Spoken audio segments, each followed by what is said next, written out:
that have these minerals. In the Iberian Peninsula, for example, i.e. within Portugal and Spain, you will find copious amounts of tungsten, useful. In Australia, in the west of Australia specifically, you have a lot of gold. And so many of these minerals can be sourced from places that would not be subject to the conflict mineral definition, but you don't know that, and you cannot know that.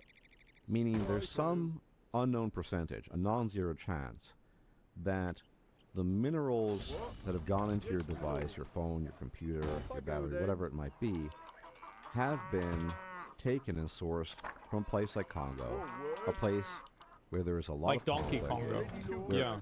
actually, in order to procure some of these minerals, youths and wee ones are exploited in the worst way possible, Yeah. if you can imagine what I'm talking about, so that we in the West might enjoy our fancy products.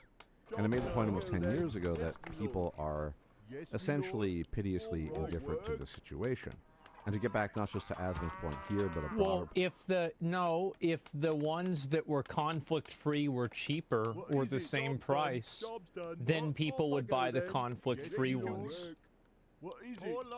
But if they were sold out that day, they'd probably just sacrifice another kid. Because they don't want to drive back up the next day. They gotta work, and then there's like some other thing they have planned after work, so they're not gonna have time. And so you're just going to have to sacrifice another kid to Joseph Kony's child army. It's just the way it is. Point he's made throughout the years is that people Army's don't getting really pretty care big. about something unless it affects them. And so you bring up the example of Amazon employees pissing in bottles a couple of years ago, or the harshness of, say, clothing manufacturing overseas. It's a good point. Somebody in chat says the kid's already dead. It would be disrespectful not to buy it. True. Yeah, you want to have his death go for... Ready to work. Yes, job's done. So sick. I love it. What is it? What? And the reality is, as he Sacrifice says, not in vain. fully in agreement, and it's factual. I'll buy your Maps onto phone. human reality, maps onto human behavior, that the vast majority of us aren't really bothered by that. Yeah. Would you rather pay $10 for a shirt or $20 for a shirt? Would you rather pay $50 for a product at Amazon or $100? And here's the real kicker, the real question. Would you rather have a smartphone or a PC, or based on the non-zero chance / probability that some people, including adults, youths, and wee ones, were exploited in ways you can scarcely imagine, and that these products that you're using have the trickle-down effect that it fuels conflict in places like Africa, leading to untold misery, death, and destruction? Would you rather not have your fancy phone, your computer, or alternatively pay an incredibly high premium, say, on ethically sourced minerals? That sort of thing does exist. It's a bit complicated. Or would you, in the West, be it in Europe, be it in North America, rather accept the consequences of the products that you're enjoying and appreciate? Namely that you are potentially... Well, there aren't any consequences. It's just that you have a phone. Our allies' town is under siege. You're not the one in Joseph Kony's child army. What? You got nothing to do with that. Then. You've never even been to Africa. There's no consequences for you. It's just a cheap phone. Job's done. Our allies' town is Causing, under siege. indirectly, contributing, at the very least, to some of the worst forms of human exploitation that exist, and to the general destruction of the people in that area. How many people do you think would actually forego their PCs, their mobile phones, in order to prevent that non-zero chance that such a thing occurred? I think the number of people, there will be some, is vanishingly small. Because ultimately this all goes back to this notion that I think that if you gave every person, I don't know about every culture, right? But here in our culture here, if you gave them a button, and if you push the button, you'd get $1 million, and it would kill another person that you have no idea who they are. What? I think 95% of people would hit the button. Yes, me lord. More work. And in fact, I think that if you reduce the amount to $10,000, I think the same amount would hit the button.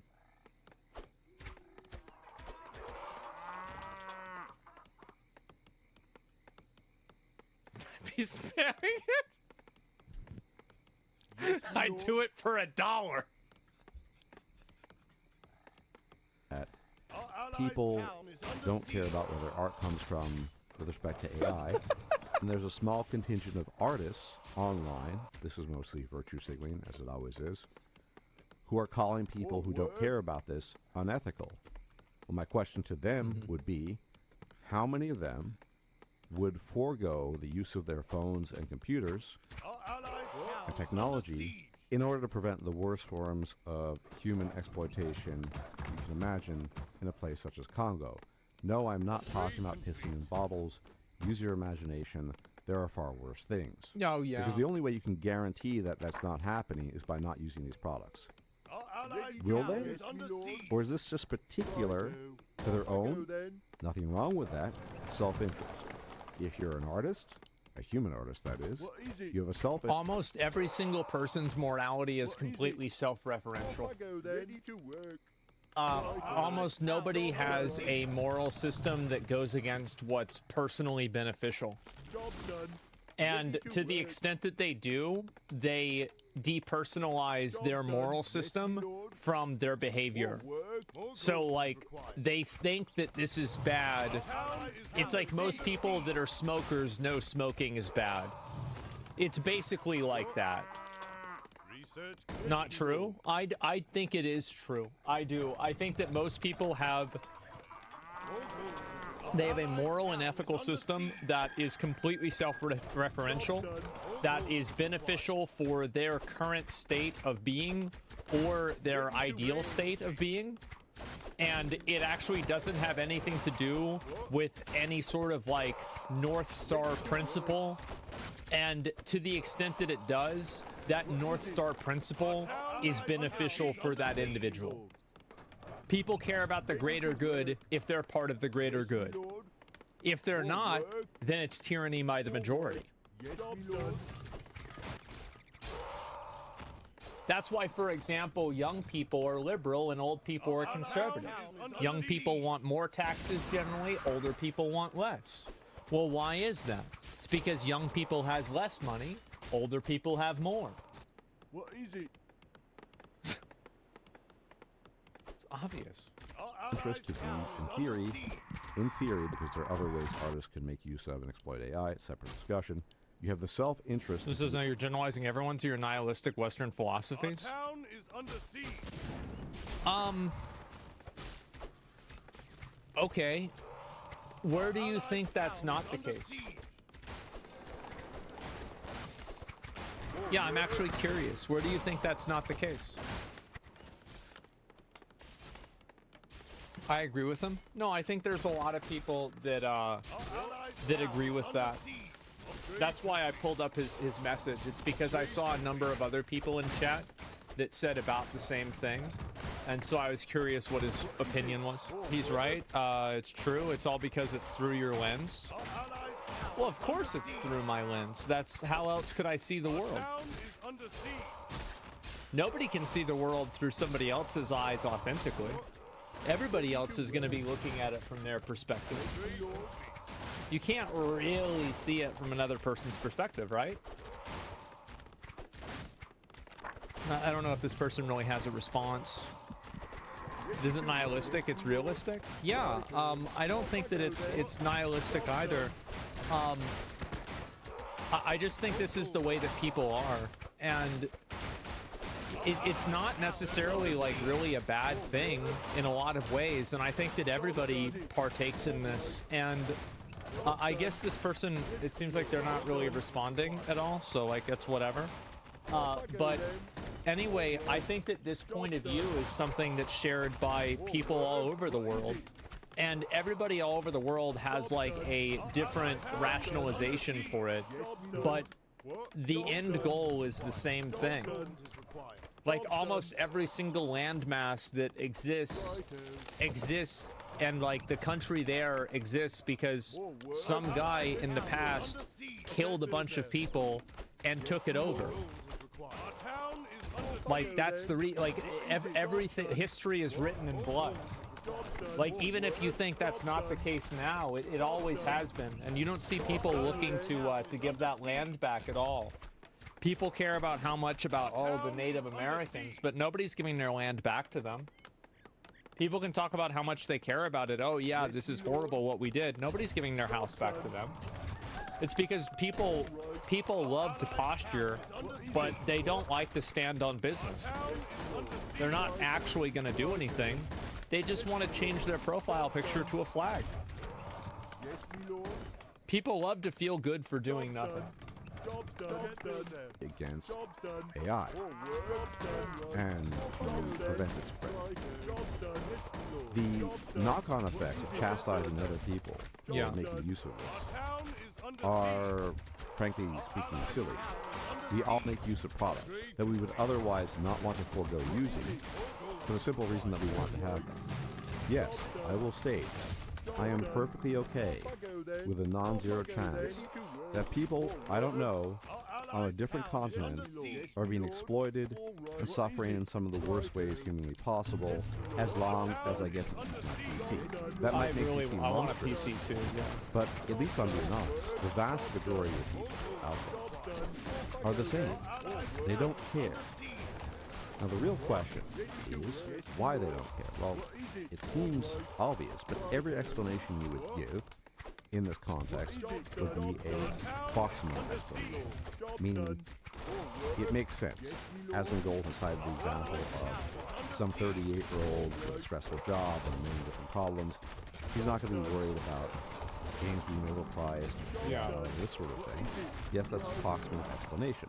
But in order to understand the deeper roots of this, our pitiless indifference to the plight of others, far away, or even those not so far away, we need to understand what we ultimately are. We are animals that seek to propagate our DNA, and from this all things follow. We have a primary interest in our kin and our sense of obligation to them. Yeah, no, he's right about this, and this is just generally the way that people make decisions. Is that, you know, like people are going to make decisions that are preferential towards themselves. People are going to make decisions that are preferential towards their family, preferential towards their community, and preferential towards their country. Usually in that order. And it's like a tier list. This person disagreed. People aren't willing to sacrifice their entire well-being, but soldiers die for their country. To people voting for a policy to tax themselves more. People are ultimately good, even when selfish people can do good things. I think that people aren't good or bad. I think that people are a mix of the two. Like, there are tremendously great things that people have done. Like, for example, like the Western world has pretty much gotten rid of slavery. That's pretty crazy. Whenever you think about it, that's fucking nuts. Like, we've been doing this whole slavery thing for like thousands of years, and it finally fell off. That's nuts. It's debatable? No, it's not debatable. It's a fact that we don't have slavery anymore. Jail is slavery? No, it's not. Jail isn't slavery. Who told you that? Jail is not slavery? No, it's not. Like, yeah, who could possibly tell you that jail is slavery? Like, that's the dumbest thing that you could say. Jail is not like slavery at all. That's insane. It is? So what they used to do to black people is they would pull out their teeth and give them to white people. They don't do that to people in jail. I don't think that you understand how bad slavery was. Like, if you think that jail is like slavery, you're not educated about slavery. I mean, that's really just the truth. People are so ignorant. Yeah, and I think that really, like, so there's like this residual opinion that a lot of people have that, like, oh, our country is actually bad and it still like has these problems. And it's not that you're totally wrong, but whenever you're equating these problems to the way that they used to be, you are just being so massively disingenuous, and you're completely, in my opinion, wrong. And you're doing a disservice to how bad those things were whenever you're comparing them to jail. Like, you don't get born into jail. Your family doesn't get sent to different jails to break your spirit. You go to jail for committing a crime, and you have rights as a person in jail. Slaves didn't have rights. Like, the idea that jail is like slavery is fucking insane. You don't even know the first thing about slavery if you think jail is anything like slavery. We don't have slavery anymore. It's a fucking miracle. It's something that should be celebrated. Those who are genetically related to us. This is not Someone universal. abolish it? Yeah, some people still have it. Relations, and sometimes blood turns out to be what they feed. There are examples of this, but not many exceptions, though. Generally speaking, people are interested in those related to them and their immediate friend circles. Now, friends might not be directly related. Somebody goes, dude, shut the fuck up. Your country is builded in slaves' blood. Hat, the actual fuck you talking about? Well, yeah, I know. The whole country was built not primarily by slaves, but partially by slaves. Yeah, that's how we know. Like, I know about slavery because our country utilized slavery massively. Like every country. Yeah, no, the U.S. isn't special here, but like, yeah, we also did it. Of course. It worked really well. That's why they do it. Related to you, but they can aid you in survival, in theory. They can aid you in moving along in life and propagating your DNA. Now, the most recent explanation for this, offered by the British anthropologist Robin Dunbar, is something called Dunbar's number. I talked about Dunbar's number, unsurprisingly, almost 10 years ago, and I talked about it on occasion on this channel, but that is a limiting factor in terms of the number of people you can know, i.e. be familiar with, and actually care about. And he, through a combination of observation of other primates, human beings, and their imaging. Yeah, it's like 100 to 250 people. There's like a variation of it, of like, you can only give a fuck about this many people, and after that, everybody else is like an NPC. That's effectively what he's saying. That's a super, like, what do you call it? Like, generalization of it, simplification. But that's basically what he's saying. We got our slaves from other slavers. They enslaved their own race. What are you talking about black people for, and like the way it was from Africa? Like, slavery is obviously bad. Like, why are we like, what do you like? I don't take any accountability for what somebody that I was related to did 200 years ago. I don't care. Like, I didn't do this. I don't think that I'm accountable for this. It's not my fault. Like, I don't give a shit. I'm not trying to do some sort of like fucking original sin white guilt shit here, okay? It's very obvious that we benefited from slavery. As well every other country. How the fuck do you think the people that built the pyramids were getting, all of them were getting paid? I don't think so. Like, this is just the way it is. You don't need to go and like preemptively defend yourself as a white person as, oh, it wasn't just my fault, they sold them to us. Who cares? There's no us. You weren't even alive. You didn't exist. Fuck. Came to the conclusion that it's about 150 individuals that we can know and care about to some degree. But even within that 150, there are different layers. So he might say something like, the tightest circle of people being your kin, your genetic relatives, your brother, your sister. Oh, this is exactly what I just got done saying. Yeah. In some cases, friends. And then the layers that follow it, say, it's like your good family, friends, community, very close friends, city, country. Then you have more superficial friendships.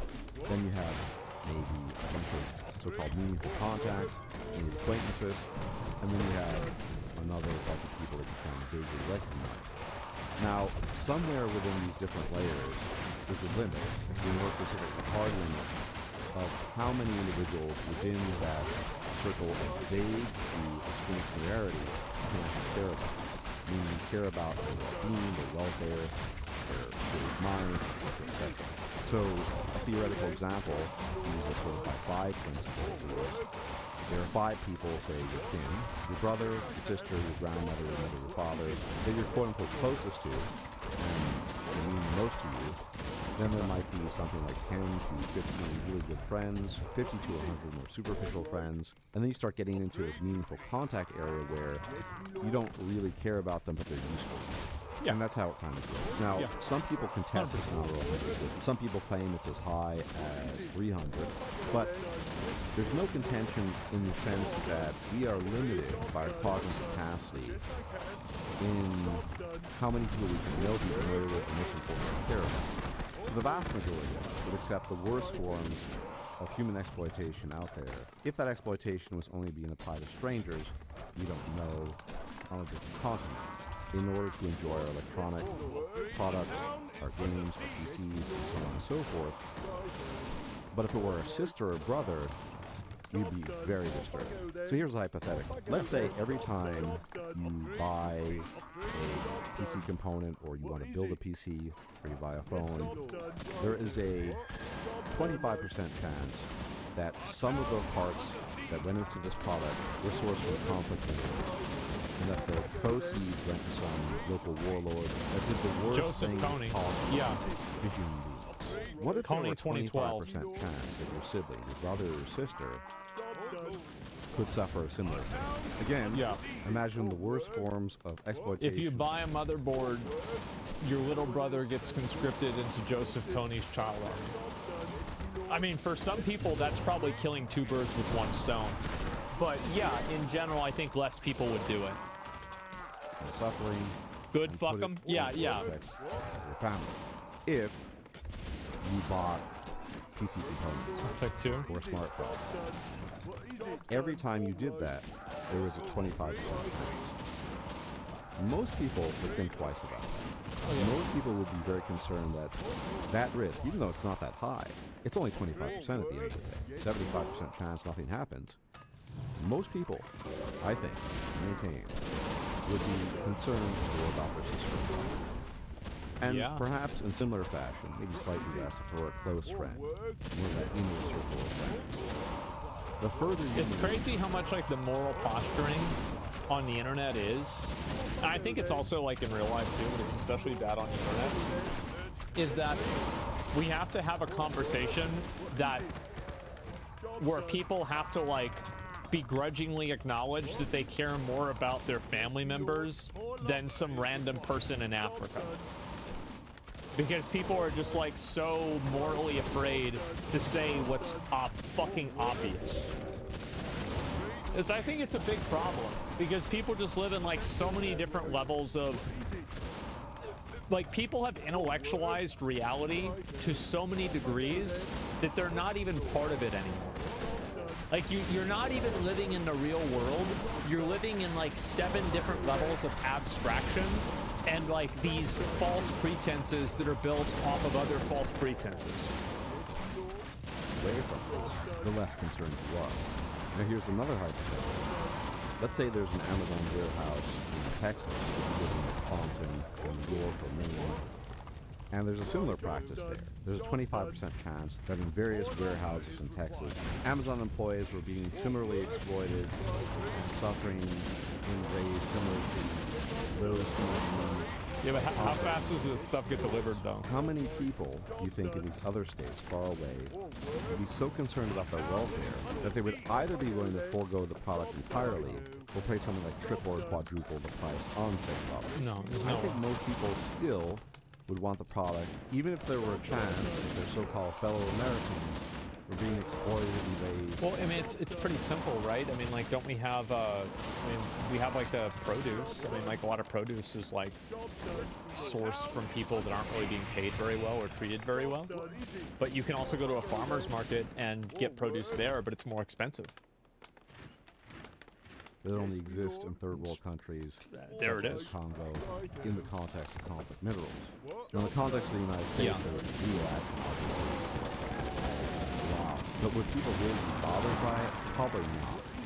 Unless they were related to them, they were friends, maybe neighbors. Again, we're talking about the capacity to know, be familiar with Amazon is a $1 trillion company. which is a function of brain size, and limitations of our brain. It's worth There's like only so much space in our $1.52 trillion. brains to be familiar with such people.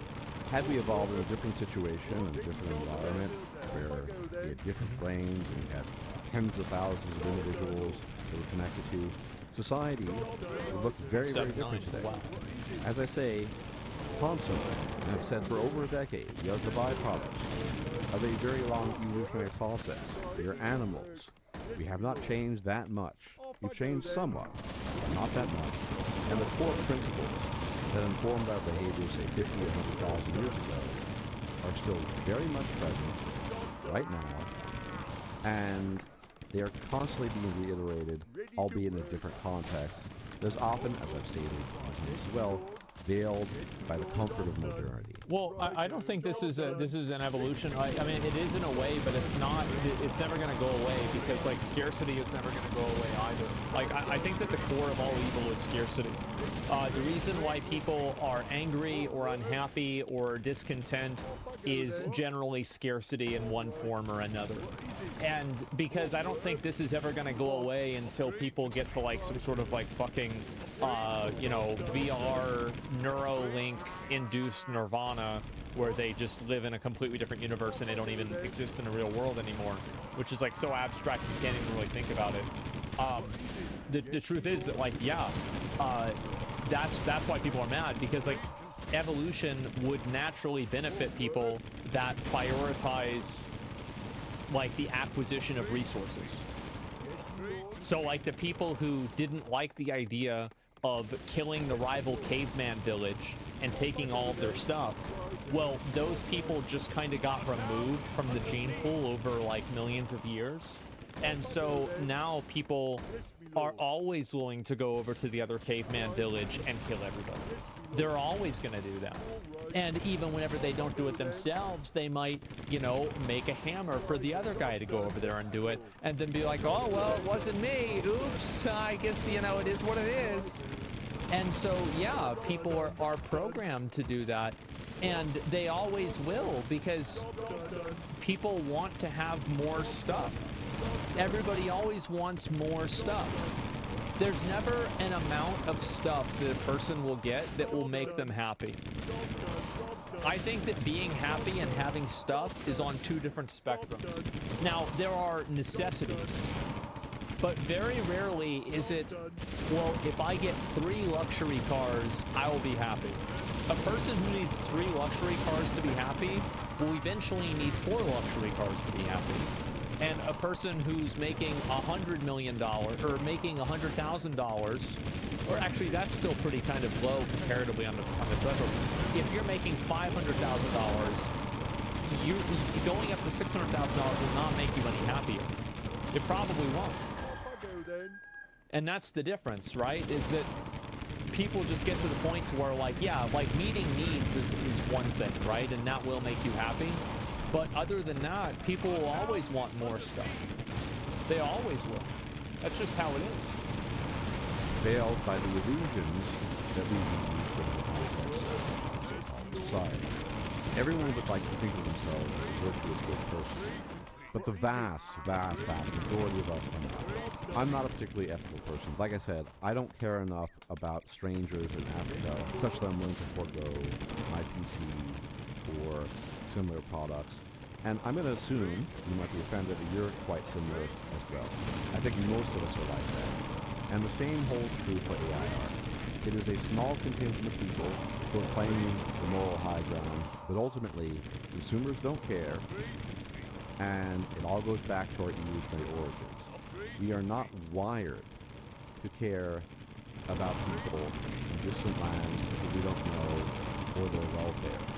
The illusion that we do is a byproduct that has been manufactured online in places like X or Twitter of people who want a virtual system. But the reality is that I'm willing to bet money that almost none of those artists complaining about people's use of AI, companies' use of AI for art, would be willing to forego their PCs, their electronics, in order to save a couple of children in Africa.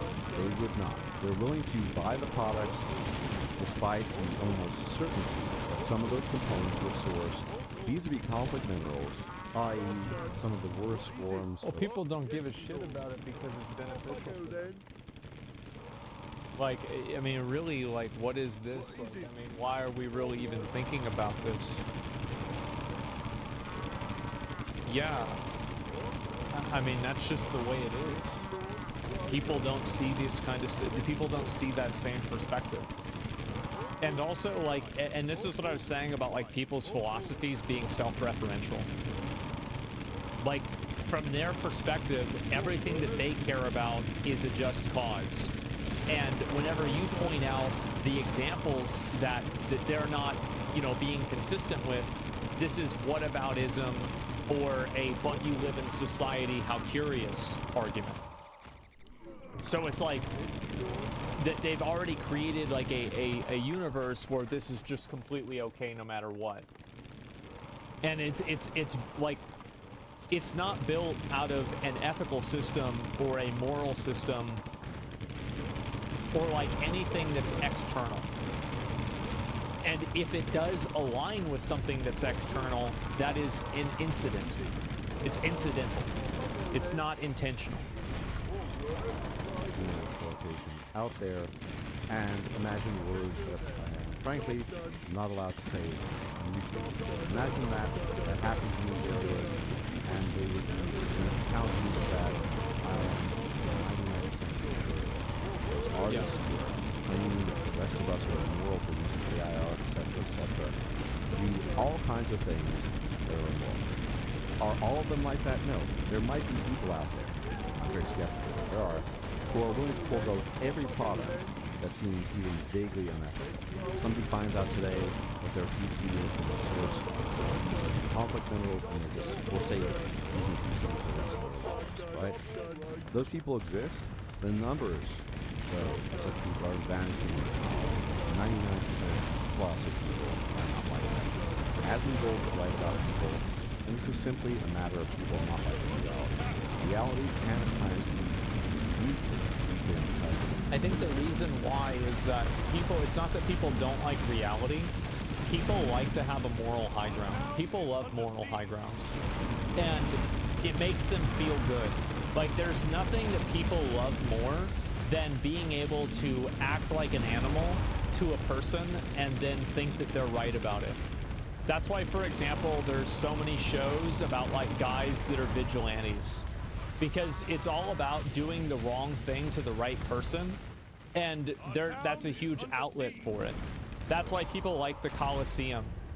Like, for example, if they brought back the Roman Colosseum, like where, you know, you would have like people go and kill each other for like sport, it would have more people watching it than the Super Bowl regularly. Everybody would tune in to watch this. Well, UFC, yeah, nobody dies in the UFC though, and like nobody's using any weapons. It's not as exciting as it would be if there was, like, imagine like there's like two guys in there, they've got a suit of armor, and one of them's gonna kill each other, and there's also, they just let a tiger out in the middle of the match.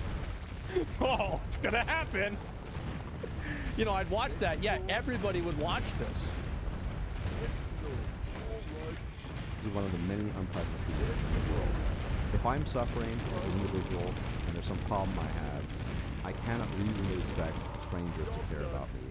I can't even reasonably expect my friends to care about me. And that's just how it is. So Dunbar's number, that upper limit, cognitive limit, is very specific. How many people does he want to care about? And the general self-serving nature of human beings being DNA replicators like any other animal on Earth, care about what we care about. And that's just the way it is. As always, thank you for tuning in. Many special thanks to my patrons and people on PayPal who donate. You guys are the best YouTube channel alive. Without you, all of you. Bless you. As for everybody else, if you can leave a comment, share, subscribe. If you do not get subscribed, we appreciate it. Apparently it helps out the channel. It's been proven. If I'm still alive, I'll take it this time. Until then, I'm out. Yeah, I mean, I think that was pretty fair. Like, for me, I think there's a lot of examples like this that aren't necessarily just about PCs. I think you can use that with clothes or anything else. I'll link you guys the video. This is pretty fair. Obviously, a lot of people are, you know, like, everybody on the internet loves to, they love to patronize everybody else, right? Tell everybody, oh, this is how you need to live, this is what you need to do, etc. It's extremely, extremely, extremely common. And I don't really think it's going to go away. I think that we've always done this in some way where it's like, you know, we used to burn witches. You know, they set like Joan of Arc on fire back in the day, like the church did that. And that was a good time for everybody. And, you know, now we'll like all get together and like people will try to like find some crazy Karen who's having some mental breakdown at Starbucks. They'll like find out where she works and then like harass her sister, and like this is somehow to help service workers, and or like you know, Starbucks said something that was pro-Israel, so people get Starbucks and then they don't pay for the meal, and this is like, you know, this is helping Palestine, and really like this is the extent of somebody's activism. Most people are not really willing to do anything that's not beneficial. They're not willing to do anything that's not conspicuous or anything like that. They all got Starbucks anyway? Yeah, exactly. There's a video. Give it a like. I think this is pretty fair. Yeah, I like talking about this kind of stuff. Most people aren't good people. Most people are 2 negation points away from being evil. Most people are completely self-serving at all things. Well, I don't think that's necessarily being evil isn't being self-serving. I mean, like, I don't know. I think being evil is being malicious beyond being self-serving. Most people are self-serving. I wouldn't say that's evil, though, personally. Yeah. For self-projecting? No, I think he just has a different definition for it. And, yeah, as I said, people have a self-referential worldview, and that's all they really care about. Palm oil, deforestation, ethically sourced coffee and chocolate. All the virtues are commercialized by corporations now. Yeah, of course. I think people are evil. I just think humans are selfish, so it makes it feel better about ourselves. I don't think that people are really evil. I think that most people are generally... Most people are willing to get along and be cooperative to the extent that it is not detrimental. And also, like, more so to the extent that it is not tremendously detrimental. Doubt? No, I don't think that's a doubt at all. Think about it like this. Back in the caveman days, the guy that couldn't get along, and I don't want to work with anybody, and he's living out by himself, well, he doesn't really procreate at all. He just gets phased out of the gene pool. In the same way that the people that are, like, super